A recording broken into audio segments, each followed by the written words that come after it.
Please, I beg you, Augustus! Chocolate! My beautiful chocolate! Do you remember the golden ticket, the never-ending chocolate river, and the dancing Oompa Loompas? Willy Wonka and the Chocolate Factory is a sweet childhood dream, wrapped in magical colors and music. However, that dream world has come to a halt.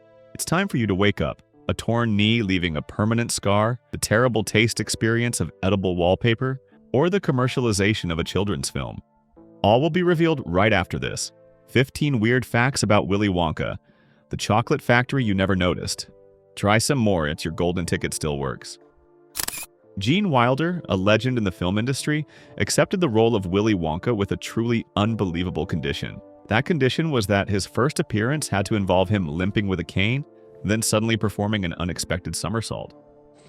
Augustus Club! Augustus, my dear boy, how good to see you, and in such fine... This bold action was not just an impromptu idea, but also a meticulous strategy by Wilder. He insisted on it so that the audience couldn't guess Wonka's true personality. He wanted to create a veil of mystery, a surprise and curiosity from the very first moment the audience saw him on screen, making them wonder, who is this man and what will he do next? It was this extreme surprise, along with a series of other unpredictable behaviors from Wilder, that generated astonishingly genuine reactions from other actors on set. They had no prior knowledge of his plan, and that contributed to the classic, enchanting, and unpredictable Willy Wonka character we love. Inside this room, all of my dreams become realities. Did you know the film's original title wasn't Willy Wonka and the Chocolate Factory? The film's name was changed from Charlie and the Chocolate Factory because it was sponsored by Quaker Oats, aiming to promote their new Wonka candy bar. This was a colossal marketing strategy, betting on the film's appeal to boost candy sales, hoping to create a sensation like the golden ticket. However, the Wonka candy bar failed miserably. Unfortunately, their formula had a serious flaw, causing the candy to melt too easily. The company was forced to recall all products from the market after only a short period. An ambitious plan, promising sweetness, ended in disappointment and literally melted away. The Candyman. The Candyman can. Do you remember the moment the children first stepped into the chocolate garden? Their wide eyes filled with wonder, excited wows, and surprisingly, there was no acting involved. Those were 100% genuine emotions. No child actor was allowed to see the set before filming. No trailers, no rehearsals. Just the opening of a door revealing a wonderland before their eyes. Charlie Bucket. Well, well, Charlie Bucket. I read all about you in the papers. I'm so happy for you. Overjoyed, enraptured, entranced. Are we ready? Yes! Good! The filmmakers intentionally kept absolute secrecy. Like a magic trick where both the audience and the actors were first-time viewers. They wanted to capture the purest moment, raw astonishment, unscripted. This resulted in the most natural and adorable expressions, making the scene vibrant, memorable, and more authentic than ever. As if we too were discovering that garden for the first time.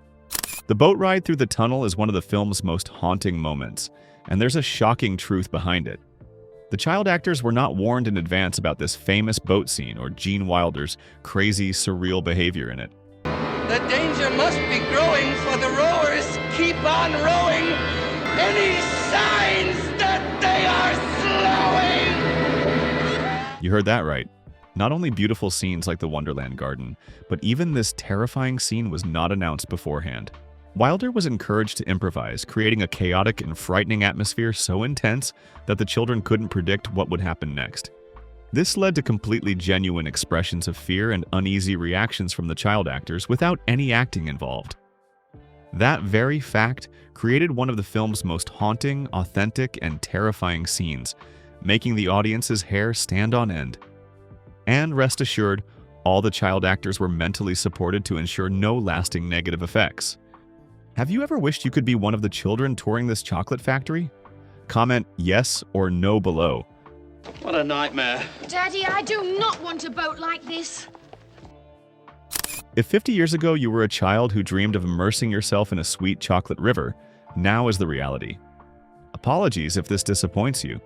The iconic chocolate river in the film was not made of real chocolate at all. It was mainly water with food coloring and a little cream, intended to create beautiful visual effects on screen. However, for the actors, it was a completely different experience than expected. Please, I beg you, Augustus! my beautiful chocolate. The river had an unpleasant and terribly foul smell, described as dirty, stinky water and freezing cold. In fact, it even went bad by the end of filming, making the shoot a real challenge. One of the sweetest scenes on screen turned out to be something no one would want to smell a second time.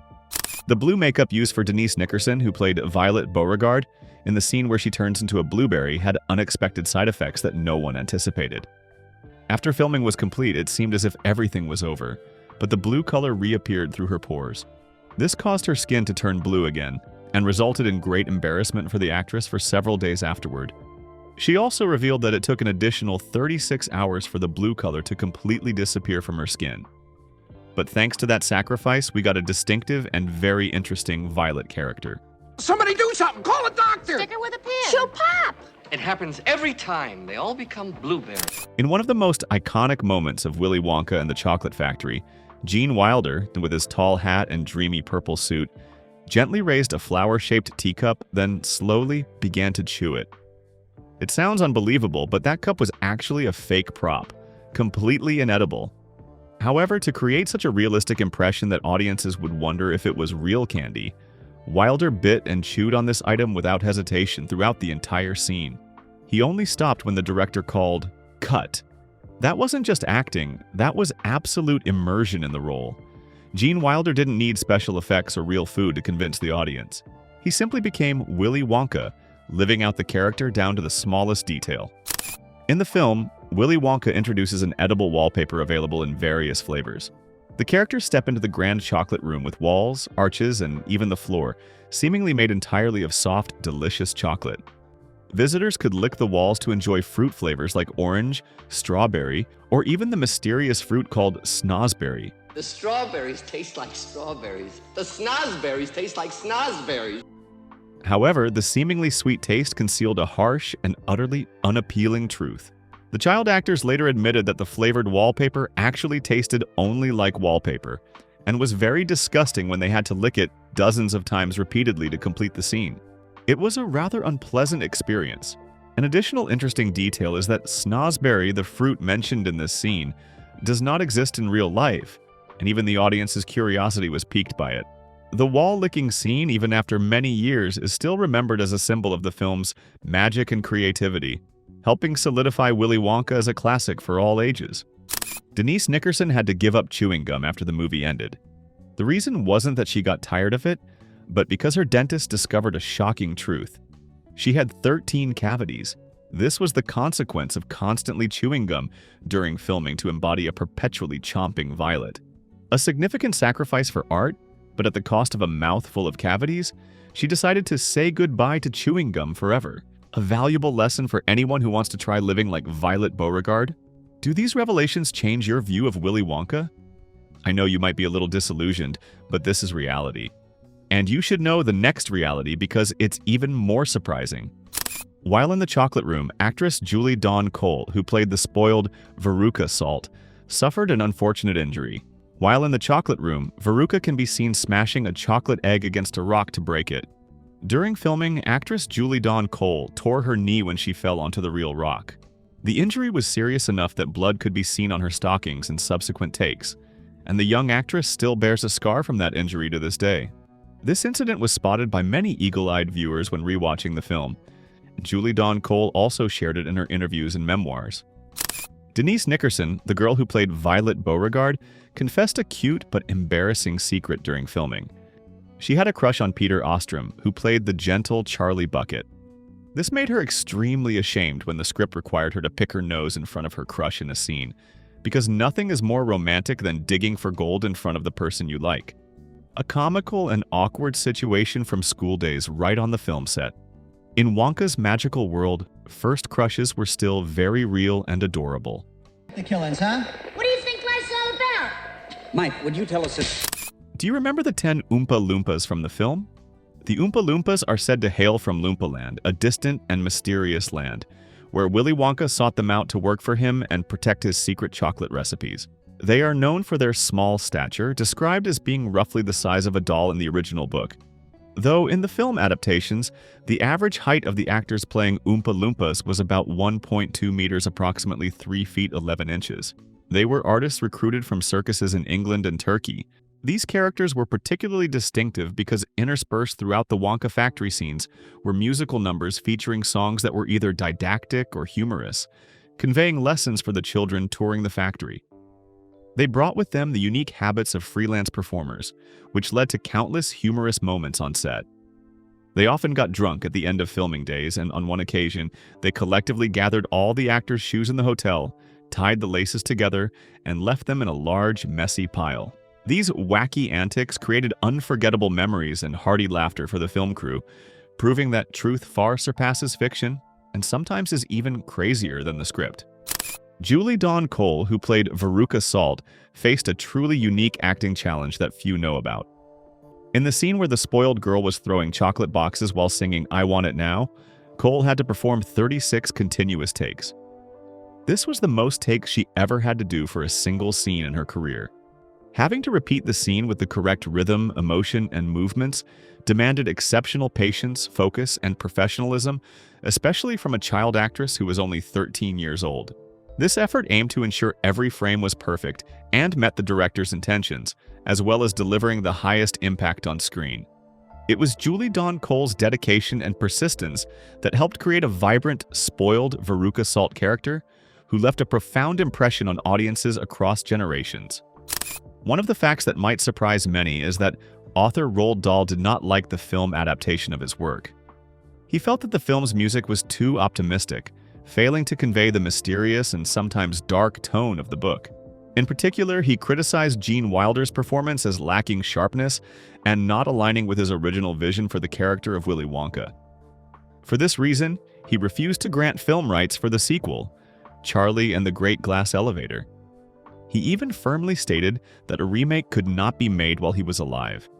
This shows the author's strong protection of his legacy and artistic vision. So, where did the idea for this magical chocolate factory come from? Author Roald Dahl drew inspiration for the chocolate factory story from a real-life experience during his school days. In the 1930s, when he and his classmates at Repton School in England were sometimes chosen to taste new chocolate products from the Cadbury Company and provide feedback. It was these secret chocolate tasting sessions with unique candy bars and the feeling of discovering something special that sparked the idea of a mysterious, magical factory and sweet adventures. That created one of the greatest children's literary works of all time that we cherish. Gene Wilder, the actor who portrayed the classic Willy Wonka, once shared that Willy Wonka and the Chocolate Factory was one of his favorite films to act in. The reason for this special affection was that many fans, especially children, often approached him and asked for photos. These genuine interactions brought Wilder joy and a deep sense of connection with his audience, proving that his character touched the hearts of many. Furthermore, an interesting coincidence connected the film's legacy. June, the month Willy Wonka and the Chocolate Factory was released, is also Johnny Depp's birth month. Johnny Depp later reprised the role of Willy Wonka in the 2005 film version. This coincidence is not just a surprise, but also like an invisible link between generations of actors and versions of the character, affirming Wonka's iconic status in popular culture. From unexpected behind-the-scenes secrets to deeply human moments, Willy Wonka and the Chocolate Factory is not just a film, but a treasure trove of memories. Even if author Roald Dahl was displeased, the film left an indelible mark on audiences, especially those who grew up with it, asserting its classic status in cinematic history. We hope you discovered many interesting things and had aha moments while watching this video. Don't forget to like, share this video, and subscribe to the channel so you don't miss other crazy behind-the-scenes stories about your favorite classic films.